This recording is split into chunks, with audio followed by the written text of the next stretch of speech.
Bismillah, Assalamualaikum warahmatullahi wabarakatuh.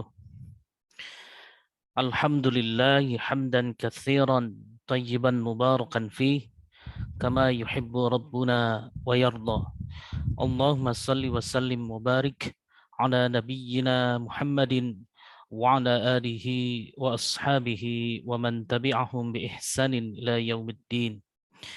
Fayaqulu subhanahu wa ta'ala fi muhkami tanzilih يا أيها الذين آمنوا اتقوا الله حق تقاته ولا تموتن إلا وأنتم مسلمون يا أيها الناس اتقوا ربكم الذي خلقكم من نفس واحدة وخلق منها زوجها وبث منهما رجالا كثيرا ونساء واتقوا الله الذي تساءلون به والأرحام إن الله كان عليكم رقيبا يا أيها الذين آمنوا اتقوا الله وقولوا قولا شديدا يصلح لكم أعمالكم ويغفر لكم ذنوبكم ومن يطع الله ورسوله فقد فاز فوزا عظيما أما بعد فإن أصدق الحديث كتاب الله وخير الهدي هدي محمد صلى الله عليه وسلم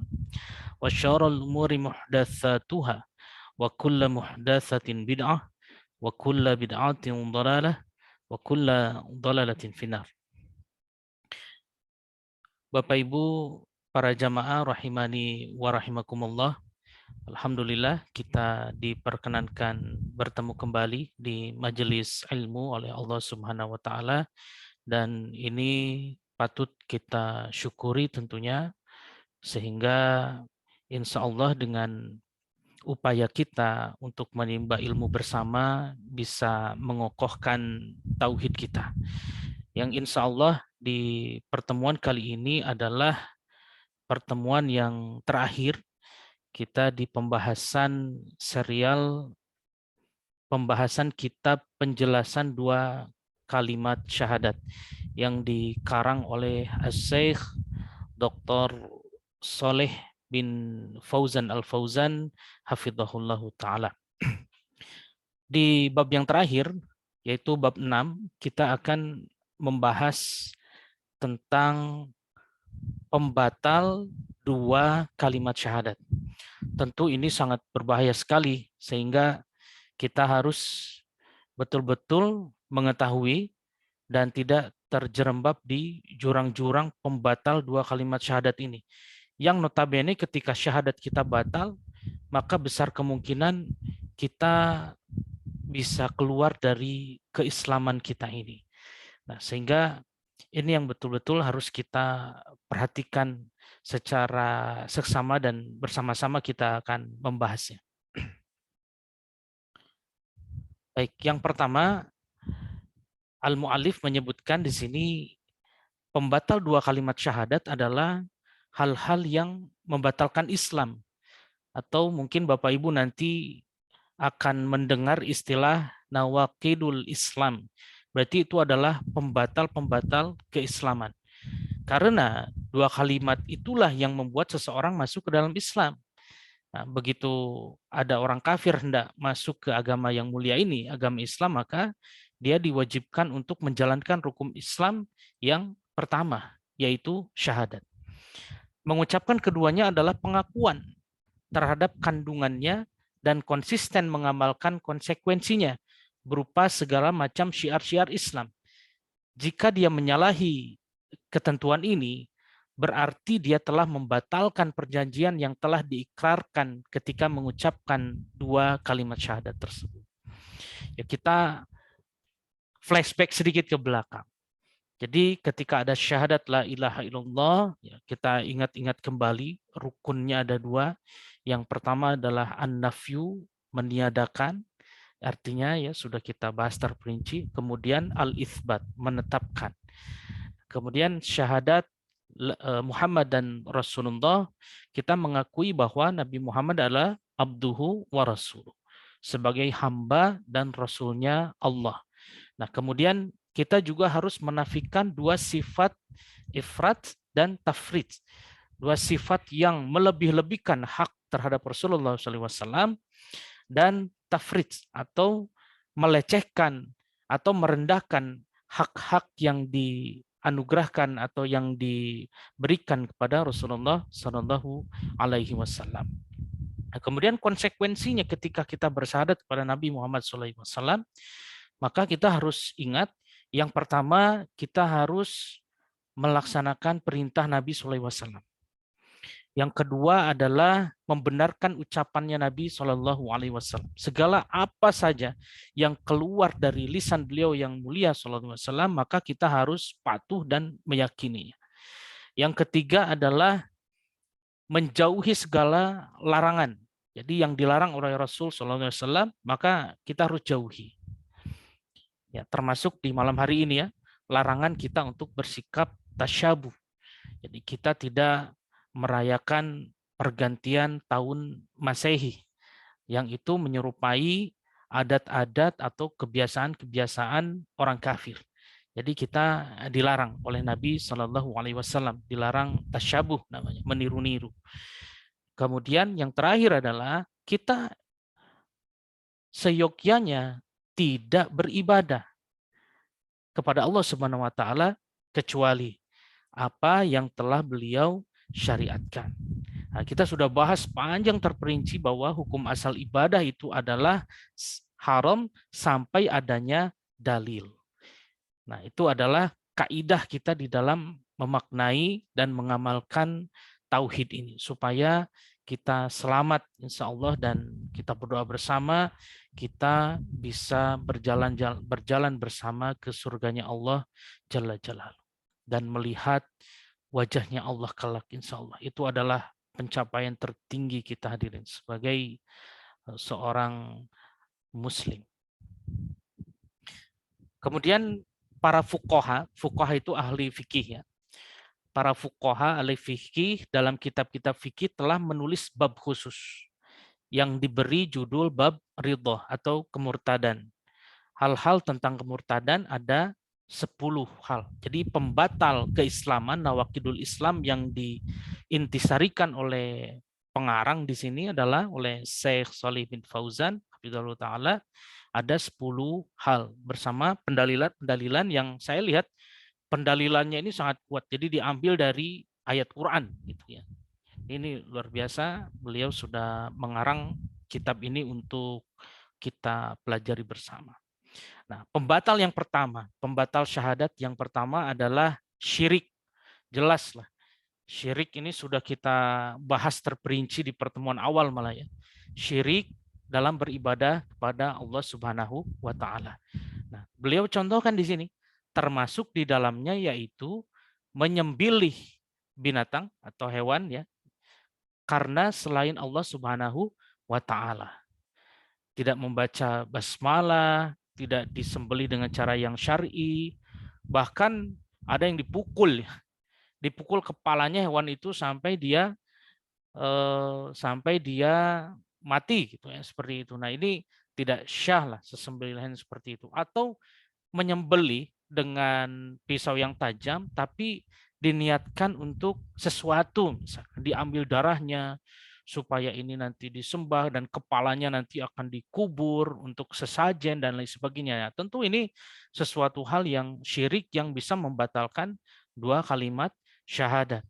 Dan kita tahu bersama bahwa syirik ini adalah dosa yang tidak diampuni oleh Allah Subhanahu wa taala kecuali kita bertaubat dengan taubat yang sungguh-sungguh, taubatan nasuha. Atau hal lain, misalkan kita menyembah ke kuburan, minta-minta di kuburan, tawasul kepada orang yang sudah mati. Nah, ini dilarang ya. Jadi tata cara tawasul sudah kita bahas di diskusi bebas di pertemuan ketiga atau keempat. Jadi kita jelaskan tentang sekilas tentang tawasul yang dibolehkan. Nah, salah satunya tawasul di kuburan, meminta kepada orang yang sudah mati atau yang dikeramatkan atau dianggap soleh, maka ini bisa menyebabkan ke dalam nawakidul Islam, pembatal-pembatal keislaman gitu.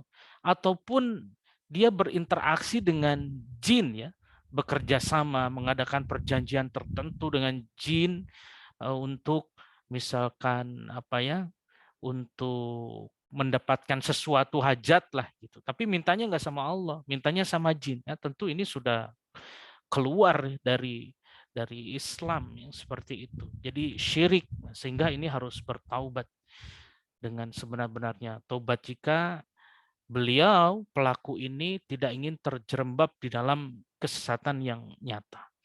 Pendalilan untuk ini sudah kita jelaskan di pertemuan yang sebelumnya ya, yaitu di Quran surah An-Nisa urutan keempat ayat ke-48. A'udzubillahi minasyaitonirrajim.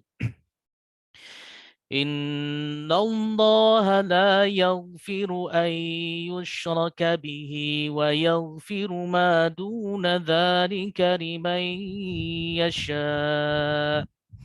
Wa man yushrik billahi faqad iftara itsman azima. Sesungguhnya Allah tidak akan mengampuni dosa karena mempersekutukannya syirik gitu. Dan dia mengampuni apa dosa yang selain syirik. Itu bagi siapa yang dia kehendaki. Nah, barang siapa mempersekutukan Allah, maka sungguh dia telah berbuat dosa yang besar. Jadi fatal sekali. Jadi penulis ini menyimpan nomor satu itu adalah langsung syirik. Karena ini lawannya tauhid, taugut. Nah, ini betul-betul harus kita hindari para jemaah. Kemudian yang kedua, pendalilannya adalah diambil dari Quran surah Al-Maidah urutan kelima ayat ke-72. Innahu man yushrik billahi faqad harramallahu alaihi al-jannata wa ma'wahu an-nar وَمَا لِلظَّالِمِينَ مِنْ أَنصَارٍ. Masya Allah, subhanallah. Nggak kuatlah kita baca ayat ini hadirin. Ini sesungguhnya barang siapa mempersekutukan sesuatu dengan Allah, maka ini, naudzubillah min dzalik lah bagi kita supaya tidak terjadi ya. Allah mengharamkan surga bagi kita. Jika kita berbuat syirik, udahlah, udah jelas lah. Nggak akan masuk surga, udah. Kalau kita berbuat syirik. Jadi mempersekutukan Allah. Nah, ini berbahaya. Dan tempatnya ialah neraka. Jelas sudah dikabarkan. Di neraka sudah. Seperti itu. Dan neraka adalah seburuk-buruknya tempat. Dan tidak ada seorang penolong pun bagi orang-orang zalim itu. Jadi ini pendalilan yang kuat sekali dikabarkan ya, basyara wa nadhira, ada pemberi kabar gembira, juga ada sebagai peringatan ya. Ini lebih ke arah basyara wa nadhir. Jadi peringatan ya, nadhir. Baik, selesai kita membahas nomor satu yaitu syirik ya, dengan pengertiannya beserta pendalilan yang diambil oleh al-mu'allif. Kemudian pembatal syahadat yang kedua setelah syirik. Apa itu? Yaitu orang-orang yang menjadikan perantara-perantara antara dirinya dan Allah. Ia berdoa kepada mereka, meminta syafaat kepada mereka, dan bertawakal kepada mereka. Nah, ini tawasul. Jadi tawasul yang tidak diperkenankan. Ya contoh lah ini ya, contoh kita mau memiliki hajat-hajat tertentu gitu, mempunyai hajat tertentu, tentunya yang hajat-hajat yang kita inginkan ya di urusan duniawi lah, misal ingin mendapatkan rezeki, ingin laris dagangannya dan sebagainya. Dia minta ke perdukunan, ke dukun. Jadi dia bertawasul melalui dukun. Yang seperti itu. Nah, ini membatalkan syahadat kita. Perilaku-perilaku yang semacam ini. Nah, sehingga harus betul-betul kita kenali tawasul itu apa gitu ya. Kemudian meminta syafaat. Nah, syafaat ini panjang, penjelasan syafaat intinya begini. Syafaat ini kita memintakan sesuatu tetapi bukan untuk diri kita sendiri. Nah, contoh misalkan nanti kita mendapatkan syafaat dari Rasulullah SAW, misalkan Rasul yang memintakan pertolongan kepada untuk seseorang, jadi untuk umatnya kepada Allah gitu. Tapi syaratnya ya yang diberikan ininya harus diberikan izin oleh Allah Subhanahu wa taala. Yang memintakan syafaatnya itu harus mendapatkan izin dari Allah Subhanahu wa taala. Jadi syafaat ini intinya begini. Syafaat ini adalah memintakan pertolongan tetapi bukan untuk diri sendiri.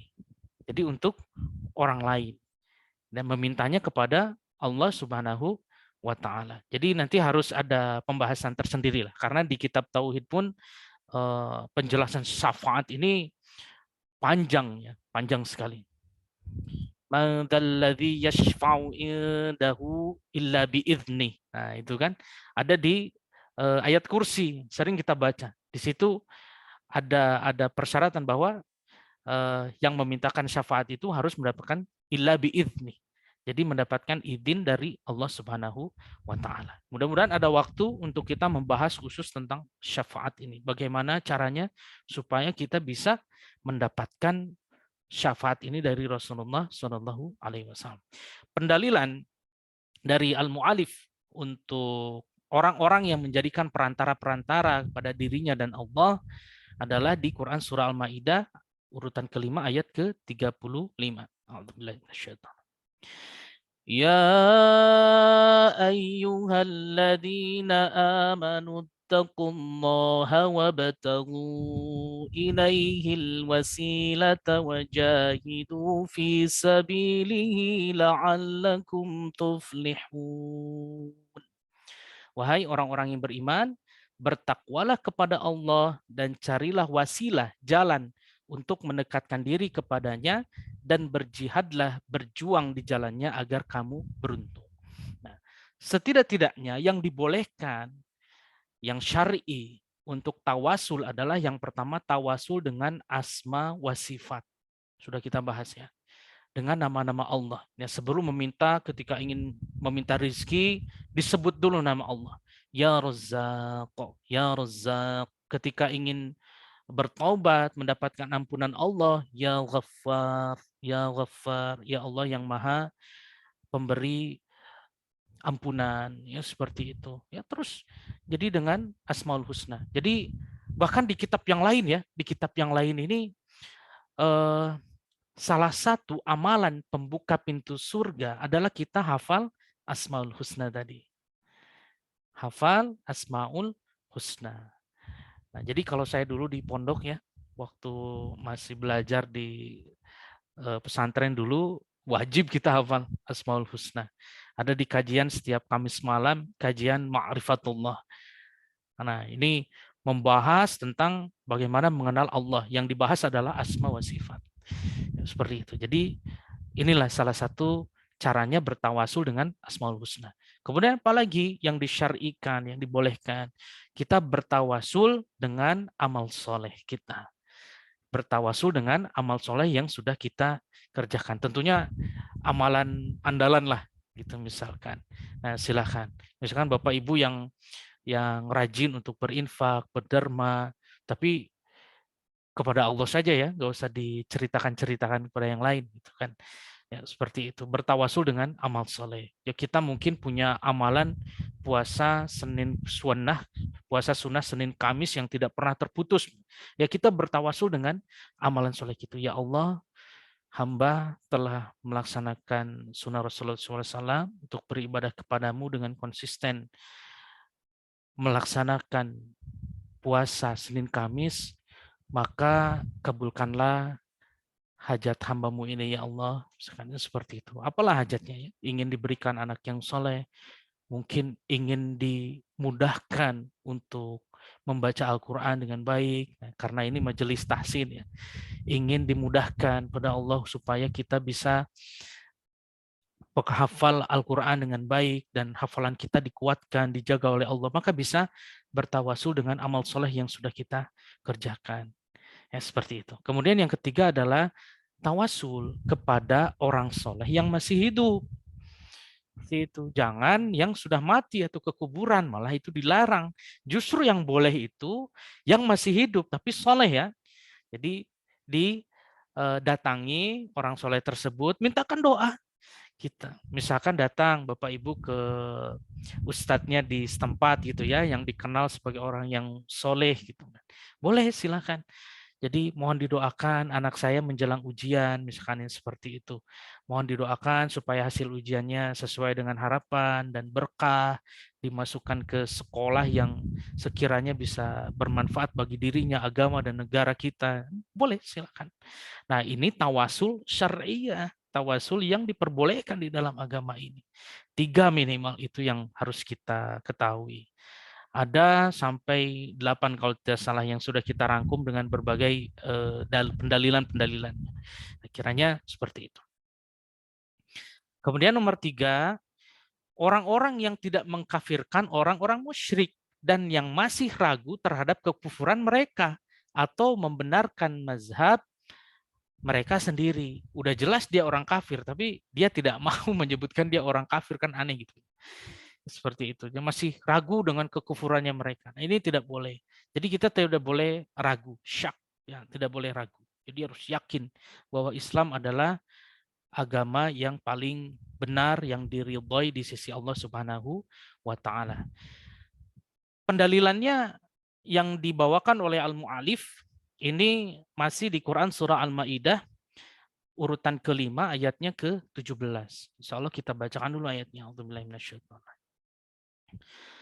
لقد كفر الذين قالوا إن الله هو المسيح ابن مريم قل فمن يملك من الله شيئا إن أراد أن يهلك المسيح ابن مريم وأمه ومن في الأرض جميعا ولله ملك السماوات والأرض وما بينهما يخلق ما يشاء والله على كل شيء قدير. Sungguh telah kafir orang yang berkata, ini dikabarkan oleh Allah ya, sungguh ini laqad kafara, sungguh telah kafir alladzi, orang-orang yang qalu, berkata. Lihat di sini, sesungguhnya Allah itu dialah Al-Masih, putra Maryam. Katakanlah Muhammad. Jadi berkaitan lagi dengan yang sifat ghulu itu kemarin ya, sudah kita bahas. Halakal mutanatti'un. Ya, jadi sungguh celaka orang-orang yang berlebih-lebihan ghulu. Diarahkan ke sini nih. Sesungguhnya Allah itu dialah Al-Masih putra Maryam. Jelas Allah kabarkan. Itu adalah orang kafir. Katakanlah Muhammad SAW, siapakah yang dapat menghalang-halangi kehendak Allah? Jika dia hendak membinasakan Al-Masih putra Maryam beserta ibunya dan seluruh manusia yang berada di bumi, nah, dan milik Allah lah kerajaan langit dan bumi dan apa yang ada di antara keduanya. Dia menciptakan apa yang dia kehendaki dan Allah Maha Kuasa atas segala sesuatu. Wallahu ala kulli syai'in qadir. Nah, jadi di sini ya memang ini istilah kita ya, istilah kita. Jadi orang yang selain agama Islam ya kita istilahkan kafir. Kafaro, kafir. Seperti itu. Nah, jadi ya memang istilahnya harus demikian, tidak bisa dihalus-haluskan lagi. Apa untuk halus untuk istilah kafir? Nggak ada lagi. Sudah, ini adalah istilah kita. Nah, jadi insya Allah kita harus menetapkan dalam hati kita bahwa selain Islam adalah kafir. Kemudian nomor 4 di sini adalah orang-orang yang meyakini bahwa ada petunjuk yang lebih sempurna dari petunjuk Nabi Shallallahu Alaihi Wasallam, atau hukum lain yang lebih baik dari hukum beliau Shallallahu Alaihi Wasallam. seperti orang-orang yang mengutamakan hukum pada tagut di atas hukum Rasulullah Shallallahu Alaihi Wasallam, mengutamakan hukum manusia di atas hukum Islam. Nah, ini pendalilan ayat ini masyhur lah, insya Allah Bapak Ibu hafal semua. Di dalam Quran surah Ali Imran urutan ketiga ayat ke-19. Kita bacakan dulu ayat. Inna ad-dina 'indallahil Islam. وما اختلف الذين أوتوا الكتاب إلا من بعد ما جاءهم العلم بغيا بينهم ومن يكفر بآيات الله فإن الله سريع الحساب. Sesungguhnya agama di sisi Allah Subhanahu wa taala adalah Islam. Tidaklah berselisih orang-orang yang telah diberi kitab kecuali setelah mereka memperoleh ilmu karena kedengkian di antara mereka. Barang siapa ingkar terhadap ayat-ayat Allah Subhanahu wa taala, maka sungguh Allah sangat cepat perhitungannya. Jadi di sini jelas ya, jadi orang yang meyakini bahwa ada petunjuk yang lebih sempurna dari petunjuk Nabi SAW.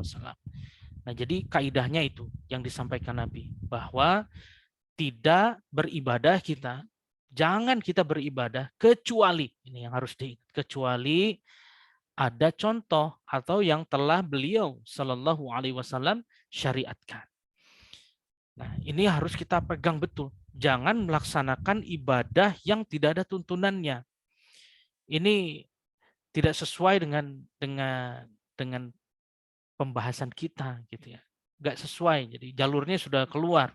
Akhirnya khawatir terjatuh kepada sesuatu yang muhdats, diada-adakan, yang terjerembab ke jurang kesesatan. Jadi betul-betul kita harus berpegang teguh kepada ajaran Rasulullah Shallallahu Alaihi Wasallam.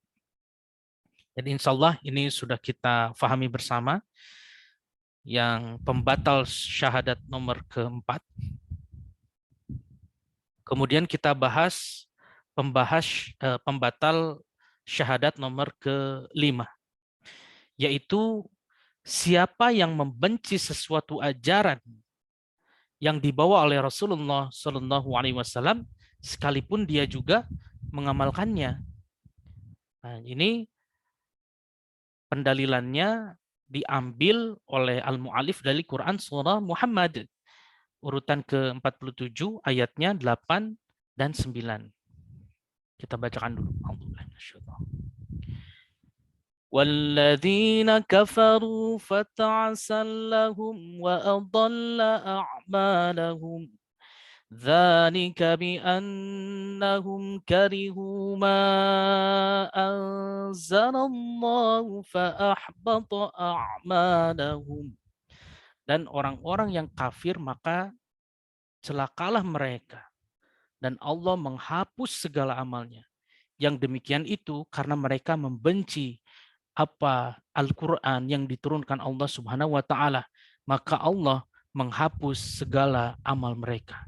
Ini subhanallah ya, saya tadi dikirimi oleh sahabat saya bahwa ada video yang tentunya pasti akan membuat kita sedih dan marah ya, bergejolak di dalam hati ini gitu kan. Al-Quran Bapak Ibu dijadikan mainan origami, bayangkan. Nah ini ya sudahlah, biarinlah. Seperti itu, kita hanya berdoa saja, dan orang-orang yang kafir itu maka celakalah, mereka akan celaka kok. Allah yang sudah kabarkan. Allah menghapus segala amalnya. Udah nggak ada amal, timbangan kebaikan juga nggak ada. Bahkan lancang sekali. Mushaf Al-Quran, waduh kalau lihat videonya mungkin Bapak Ibu sudah nggak kuat lah, nangis kita. Seperti itu, luar biasa. Yang demikian itu karena mereka membenci Al-Quran yang diturunkan Allah. Mereka nggak senang sama Al-Quran. Hatinya itu, waduh, masih ditutup ya. Semoga Allah berikan hidayah. Semoga Allah berikan hidayah dan mereka itu masuk Islam lah. Kita doakan seperti itu dari jauh lah. Hanya tidak bisa bertindak apapun kecuali dengan doa kebaikan. Yang kurang lebih seperti itu. Ya, ini yang dikabarkan dan mereka ya jelas ya, mereka orang kafir dan akan celaka berdasarkan ayat di Quran surah Muhammad ayat ke-8 dan 9. Kemudian nomor 6, pembatal syahadat atau pembatal keislaman adalah siapa yang mengolok-olok sesuatu dari agama Allah Subhanahu wa taala atau pahala maupun siksaannya. Jadi diolok-olok tuh agama Allah Subhanahu wa taala atau pahala maupun siksaannya. Pendalilan yang diambil oleh al-mu'allif adalah dari Quran surah At-Taubah urutan ke-9 ayatnya 65 dan 66. A'udzubillahi minasyaitonir rajim. Qul abillahi wa ayatihi wa rasulihi kuntum tastahzi'un. La ta'tadhiru qad kafartum ba'da imanikum. Katakanlah, mengapa kepada Allah dan ayat-ayatnya serta Rasulnya SAW kamu selalu berolok-olok. Tidak perlu kamu meminta maaf karena kamu telah kafir setelah beriman. Nah, Allah sendiri yang bilang orang itu adalah kafir setelah dia beriman. Apa? Pada saat dia mengolok-olok agama Allah Subhanahu wa taala, agama Islam yang mulia ini, kemudian dia memperolok-olok pahala ataupun siksaannya. Memperolok-olok pahala, memperolok-olok surga, memperolok-olok ancaman dari Allah ketika kita berbuat dosa besar dan lain sebagainya.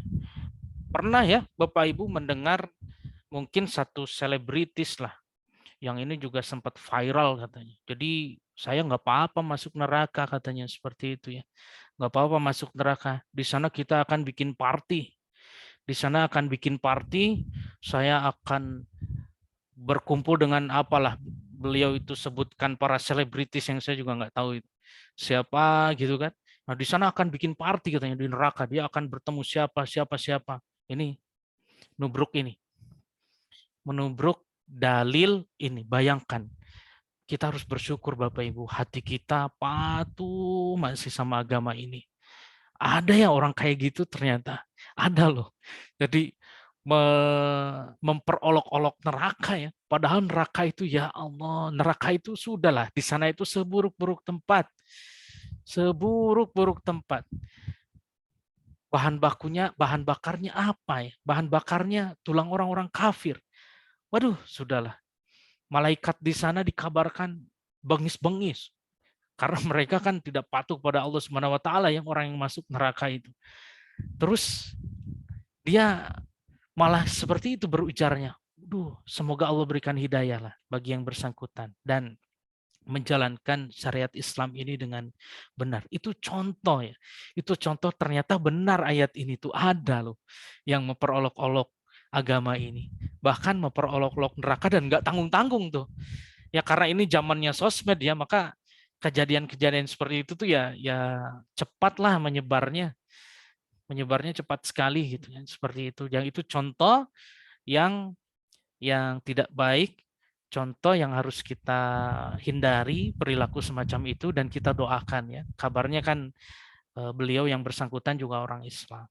Ya semoga Allah berikan hidayah dan menjalankan syariat ini dengan benar, mencintai agama ini. Wallahu a'lam bishawab. Hanya Allah yang memberikan hidayah. Innaka la tahdi man ahbabta walakin Allah yahdi man yasha wa huwa a'lamu bil muhtadin. Sudahlah, Nabi Muhammad SAW pun tidak bisa memberikan hidayah taufik. Hidayah taufik ini hanya milik Allah yang Allah berikan kepada seseorang yang Allah kehendaki saja. Jadi betul-betul prerogatif Allah itu. Jadi tidak bisa kita makhluk walaupun kita ngajak-ngajak sekuat tenaga kita, yuk ngajak ngaji, misalkan ngajak belajar Quran, ngajak menghafal Quran, seberjibakunya kita ngajak, tapi kalau hidayah itu nggak turun, ya nggak bisa diri. Jadi manusia ini hanya bisa memberikan hidayah irsyad namanya. Jadi hidayah itu ada dua. Nanti mungkin kita bahas lagi juga tersendiri tentang apa itu hidayah. Hidayah itu para ulama membagi dua pendalilannya. Yang pertama hidayah taufik, kemudian yang kedua hidayah irsyad. Hidayah taufik itu adalah hidayah yang betul-betul hanya Allah yang memberikannya, berupa nur, berupa sibghah, masuk sibghah, dorongan semangat. Jadi akhir-akhir juz 1 lah. Di Al-Baqarah ada kata-kata sibghah. Nah, itu. Jadi sibghah itu dorongan semangat atau apa ya, celupan keimanan seperti dalam hati Allah yang turunkan. Kemudian hidayah irsyad ya ini, kita ngaji sama-sama gini, Bapak Ibu, ada yang menyampaikan, ada yang disampaikan, ada yang mengajar, ada yang belajar, menunjukkan, ada yang buat poster, buat link Zoom dan sebagainya. Hidayah irsyad itu. Jadi hidayah yang hanya tampak di permukaan. Jadi para guru-guru kita ya, para ustadz-ustadz kita, para dai-dai yang menyeru kepada kebaikan, itu menyerukan di tatanan hidayah irsyad. Hidayah yang tampak di permukaan, bukan hidayah taufik. Adapun hidayah taufik, doa kita sama Allah sendiri. Dan keluarga sertakan orang tua supaya diberikan hidayah taufik. Mahal harganya. Mahal sekali. Itu nggak bisa dibeli. Allah yang berikan. Dan semoga kita terus dicurahkan hidayah taufik oleh Allah Subhanahu wa taala sampai ajal menjemput kita dan kita mengucapkan la ilaha illallah. Semoga kita masuk surga semua bersama dan di surga kelak nanti kita bisa melihat wajah Allah. Sudah digambarkan di pertemuan sebelumnya ya bagaimana nur cahaya Allah yang luar biasa kalau kita gambarkan. Baik, ini nomor 6. Nomor 7, pembatal syahadat adalah sihir, sorf, alt. Jadi contohnya pelet gitu kan. Sihir, pelet, terus guna-guna kayak gitu ya. Jadi ini penyebab kekafiran. Jadi ayat ini panjang ya di Quran surah Al-Baqarah ayat 102. Jadi Al-Mu'allif mengambil di kalimat ini wa ma yu'allimani min ahadin hatta yaqula innama nahnu fitnatun fala takfur. Padahal keduanya tidak mengajarkan sesuatu kepada seseorang sebelum mengatakan sesungguhnya kami hanyalah cobaan bagimu, sebab itu janganlah kafir. Pelet supaya orang menyenangi kita gitu ya, lawan jenis menyenangi kita, atau apa sih istilah sekarang itu, santet mungkin gitu ya, sihir. Rasulullah SAW pun pernah terkena sihir, tapi Allah menolongnya dan segera terlepas darinya. Itu ya, seperti itu. Itu maksudnya untuk membuktikan bahwa Nabi Muhammad SAW adalah abduh, manusia, sama seperti kita. Tetapi karena beliau diberikan keistimewaan, maka Allah segera luncurkan pertolongan. Itu kita baca aja lah. Silakan Bapak Ibu dibukalah halaman berapa ya itu? Halaman 16 Allah, sebelah kiri. Sebelah kiri dari atas ke bawah. Kita coba bacakanlah. A'udzubillahi minasyaitonirrajim.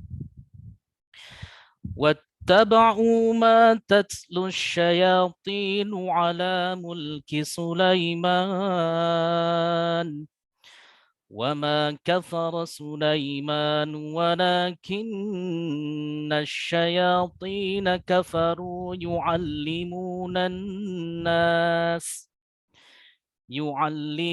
الناس السحر وما أنزل على الملكين ببابل هاروت وماروت وما يعلمان من أحد حتى يقولا إنما نحن فتنة فلا تكفر ويتعلمون منهما ما يفرقون به بين المرء وزوجه وما هم بضارين به من أحد إلا بإذن الله ويتعلمون ما يضرهم ولا ينفعهم ولقد علموا لمن اشتراه ما له في الآخرة من خلاق ولبئس ما شروا به أنفسهم لو كانوا يعلمون. Panjang ayatnya, setengah halaman lebih lah, kurang lebih. Mungkin ya, silakan. Dan mereka mengikuti apa yang dibaca oleh setan-setan pada masa kerajaan Sulaiman. Sulaiman itu tidak kafir, tetapi setan-setan itulah yang kafir.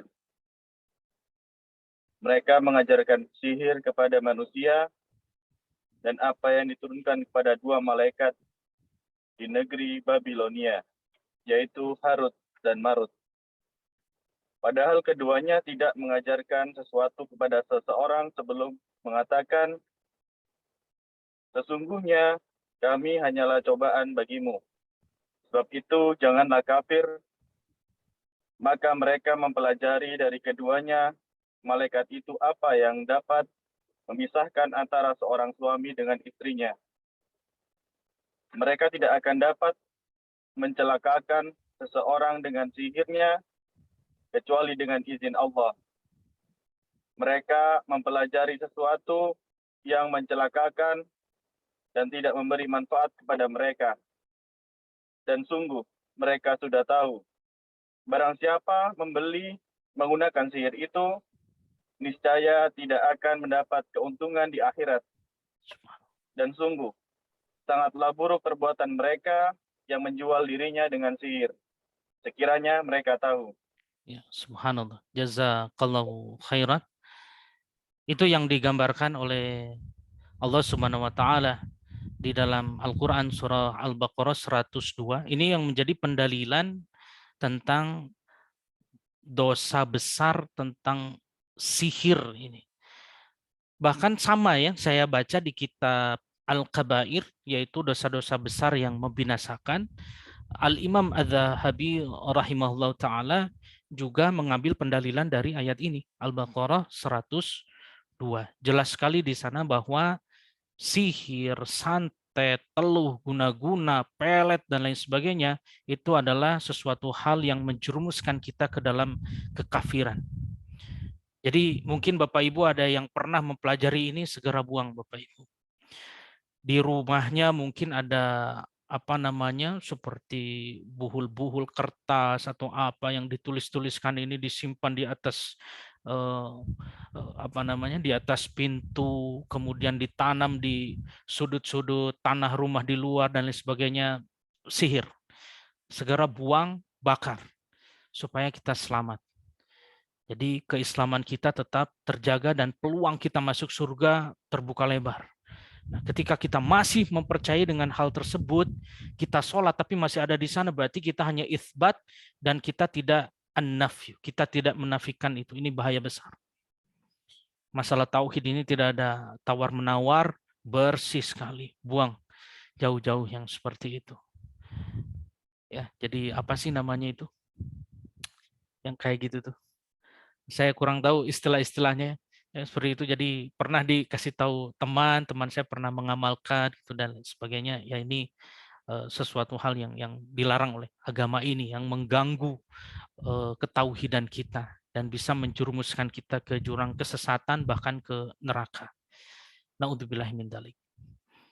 Baik, pembatal syahadat selanjutnya ini nomor 7, sekarang nomor 8, mendukung kaum musyrikin dan menolong mereka dalam memusuhi umat Islam. Wah, ini ayat yang viral ya. Di Quran surah Al-Maidah urutan kelima ayat ke-51.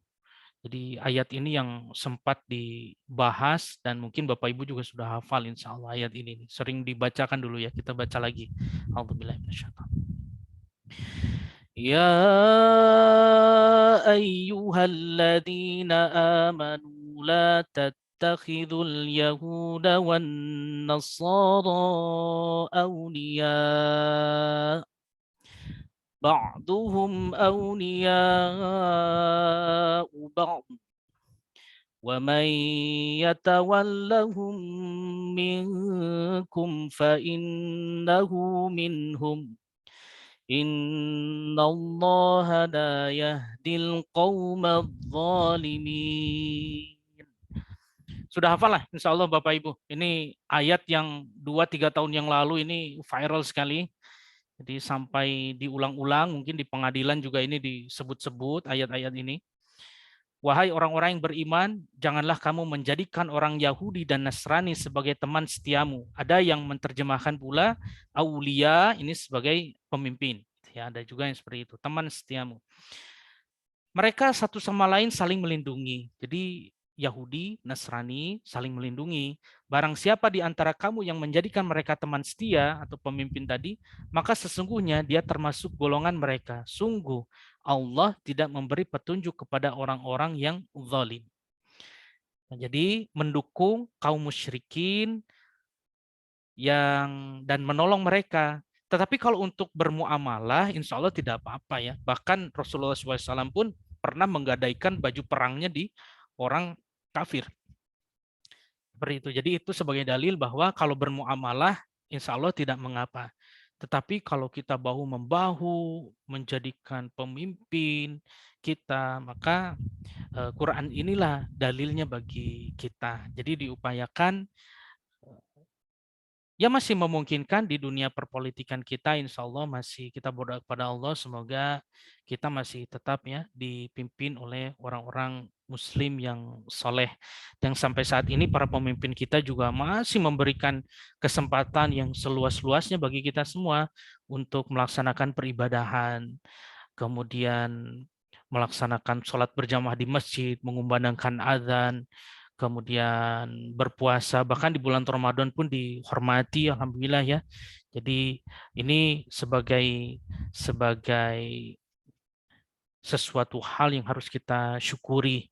Jadi kita masih leluasa beribadah di negara kita. Bahkan Presiden kita Pak Jokowi pun masih memberikan kesempatan yang luas-luasnya bagi kita umat Muslim untuk beribadah secara optimal, insya Allah.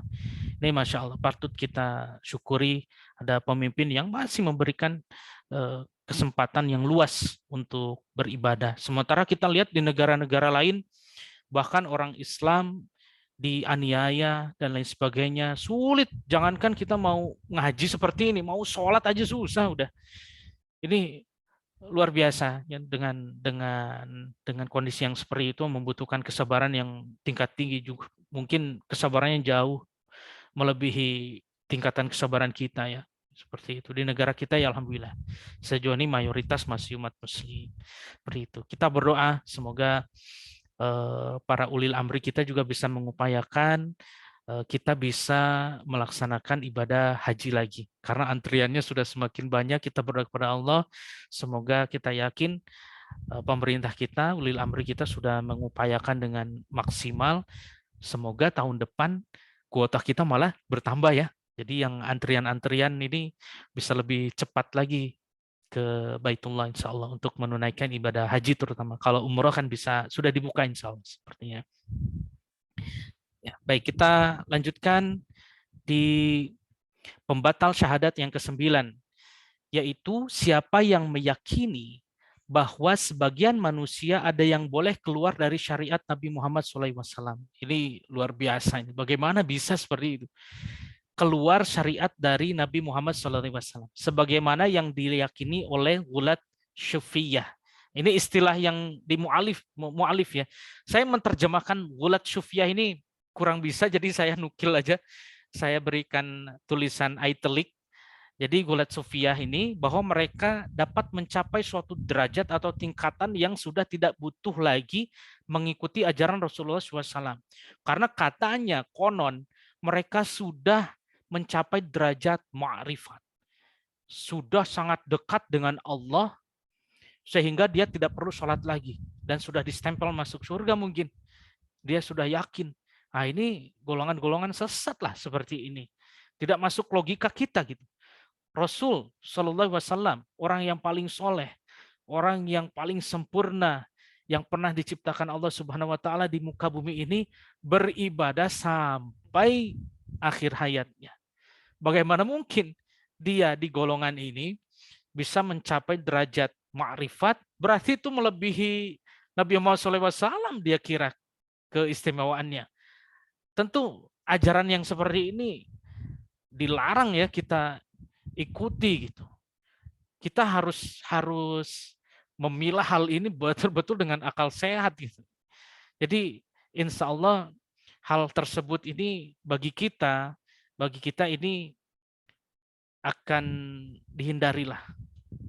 Jadi kita jangan sampai goyah dengan hal yang seperti ini gitu kan. Pendalilan dari Al-Mu'alif itu dari Quran surah Al-Hijr urutan ke-15 ayatnya 98 99. A'udzubillahi minasyaitonir rajim. Fasabbih bihamdi rabbika wa kum minas sajidin. Kemudian ayat terakhir di Quran surah Al-Hijr, wa'bud rabbaka hatta ya'tiyakal yaqin. Maka bertasbihlah dengan memuji Tuhanmu dan jadilah engkau di antara orang yang bersujud salat dan sembahlah Tuhanmu sampai yakin. Al-yakin itu kematiannya. Ya'tiyakal yaqin. Kematian datang kepadamu. Perhatikan, Nabi diperintahkan oleh Allah bertasbih, memuji Allah Subhanahu wa taala. Dan jadilah engkau di antara orang yang bersujud. Nabi sholat sampai akhir hayatnya. Sholat Nabi, mengimami para sahabat pada saat itu. Pernah satu ketika ya, beberapa waktu Nabi sakit menjelang wafatnya beliau tidak bisa mengimami sholat dan memerintahkan Abu Bakar As-Siddiq radhiyallahu anhu. Itu masih mengupayakan Nabi itu sholat. Untuk mau ke sholat Nabi sampai pingsan-pingsan itu. Sakit gitu kan, mau melaksanakan sholat. Itu bukti, dalil bahwa nggak ada lah yang mencapai derajat makrifat sehingga terlepas dari syariat sholat, terlepas dari syariat puasa Ramadan, nggak ada lah. Seperti itu. Nabi saja sampai berjibaku waktu pada saat sakitnya beliau menjelang wafatnya. Terus sholat, terus memuji Allah, berzikir kepada Allah Subhanahu wa taala. Jadi ini yang harus kita kokohkan bahwa kita ini wa'bud rabbaka hatta ya'tiyakal yaqin. Dan sembahlah Allah Subhanahu wa taala Rabbmu sampai al-yaqin datang kepada kita. Sampai kita wafat. Menjelang wafat, menghembuskan nafas terakhir, yaitu semoga Allah mengkaruniakan la ilaha illallah. Kita diwafatkan di hari Jumat atau di malam Jumat ya. Kemudian kening kita berkeringat. Wah, itu wafat yang indah. Kemudian mengucapkan la ilaha illallah. Waduh, sepertinya secara syariat dengan apa ya namanya? Dengan tanda-tanda yang sudah dijelaskan Rasul SAW, maka sangat dekatlah dengan surga gitu, dengan kematian yang husnul khatimah. Tentu ini cita-cita kita bersama.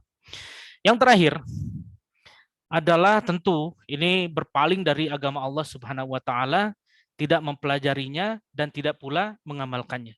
Nah, pendalilan ini ada di Quran surah As-Sajdah urutan ke-32 ayatnya yang ke-22. A'udzubillahi minasyaitonir rajim. Wa man adlamu mimman dzukira bi ayati rabbih tsumma a'rada 'anha inna minal mujrimina muntaqimun. Dan siapakah yang lebih zalim daripada orang yang telah diperingatkan dengan ayat-ayat Tuhannya, kemudian dia berpaling darinya? Sungguh kami akan memberikan balasan kepada orang-orang yang berdosa. Balasannya nggak usah diceritakan lah, udah mengerikan. Balasannya kita dengar neraka jahanam aja udah ngeri bagi kita. Dibakar di neraka. Nggak sanggup lah kita bayangkannya juga, begitu hadirin. Semoga kita selalu terhindar dari perbuatan-perbuatan syirik yang seperti itu ya, yang sudah kita gambarkan, karena menyeramkan lah, tak mampulah kita menanggung konsekuensi dari syirik, perbuatan syirik itu. tidak mungkin kuat lah kita. Jadi lebih baik kita teguh dengan tauhid yang benar, pengamalan agama yang benar, yang didasarkan dengan ilmu yang disampaikan oleh Allah Subhanahu wa taala dengan firman-Nya yang mulia di dalam Al-Qur'an, kemudian hadis Rasulullah SAW berdasarkan pemahaman para sahabat, kemudian berdasarkan penjelasan para ulama seperti ini. As-Syaikh Dr. Shalih bin Fauzan Al-Fauzan hafizahullah taala dengan kasih sayangnya kepada umat muslim di seluruh dunia, beliau menyebarkan akidah tauhid ini supaya umat muslim yang ada di seluruh dunia ini dengan keilmuan yang beliau miliki tentang akidah tauhid ini, maka kita terselamatkan dari perbuatan-perbuatan syirik yang akan menjerembab kita ke jurang kesesatan dan ke tempat yang seburuk-buruknya tempat, yaitu di neraka. Jadi inilah 10 pembatal syahadat atau nawaqidul Islam, seperti itu secara ringkas diintisarikan oleh beliau, ditampilkan juga dalil-dalil yang kita lihat keseluruhannya dari Al-Quran. Jadi pendalilannya sangat kuat sekali yang beliau bawakan insya Allah. Jadi akhir kata, di akhir daurah tauhid ini, penjelasan atau syarah 2 kalimat syahadat ini, saya menukil dari kalimat yang ditulis oleh As-Syaikh Muhammad At-Tamimi rahimahullahu taala dalam Majmu'ah At-Tauhid An-Najiyah halaman 37 sampai 39. Jadi beliau mengutarakan seperti ini, tidak ada beda dalam hal yang membatalkan syahadat ini antara orang yang bercanda, orang yang bersungguh-sungguh, atau orang rasa takut, kecuali orang yang dipaksa, jadi diintimidasi, seperti itu. Kecuali itu ada pengecualian, ada dalil khusus yang beliau sampaikan. Dan semuanya adalah bahaya yang paling besar dan paling sering terjadi. Maka setiap muslim wajib berhati-hati dan mengkhawatirkan dirinya akan terjerembab ke jurang kesyirikan tadi ya. Jadi ini harus berhati-hati kita, khawatir kita ke sana, takut, khauf. Kemudian kami mohon perlindungan pada Allah Subhanahu wa taala dari hal-hal yang bisa mendatangkan murka Allah Subhanahu wa taala dan siksanya yang pedih. Wallahu taala a'lam wa bissawab. Kiranya ini yang bisa saya sampaikan para jamaah sekalian, semoga bermanfaat dan bisa mengokohkan pengamalan dan keilmuan tentang tauhid kita. Mohon maaf atas segala kekurangan atau perkataan yang kurang berkenan. Ya, semoga bisa bermanfaat bagi saya pribadi dan pada para jamaah sekalian rahimani wa rahimakumullah. Kita tutup dengan doa kafaratul majelis. Subhanakallahumma wa bihamdika asyhadu an la ilaha illa anta astaghfiruka wa atubu ilaik. Assalamualaikum warahmatullahi wabarakatuh.